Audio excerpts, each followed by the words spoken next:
One of the most effective tools you have in your evangelistic toolbox is telling your story, also known as your personal testimony, on how you came to believe in Jesus. This woman, only minutes old in the faith, immediately goes out and tells others. Verse 28, the woman left her water pot and went away into the city and said, "Come see a man who told me all the things I ever did. Could this be the Christ?" Now drop down to verse 39 of John 4. And many of the Samaritans of that city believed in him because of the word of the woman who testified, "He told me all that I ever did." The power of a changed life. Use your story. Why? Because it's a way to preach to a person without preaching at a person. People don't like to be preached to.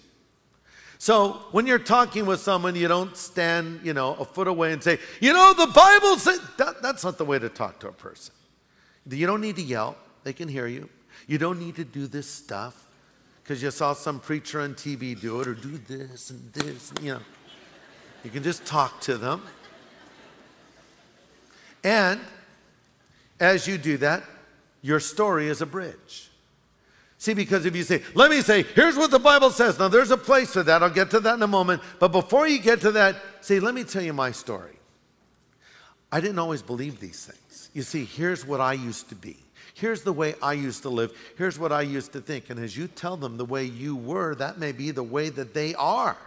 Now they relate to you in a different way. Oh, you didn't just come out this way? You weren't born this way? Oh, no, I wasn't this way at all. I was the last person you would ever expect to see in a church. But here's what I heard, and this is what how it changed my life. And you see, they can't argue with your story. They can argue with your sermon. They can't argue with what God has done for you. So you use that story to build the bridge. But here's the thing to remember. Your story is merely a bridge to tell his story. It's not about you. It's about him.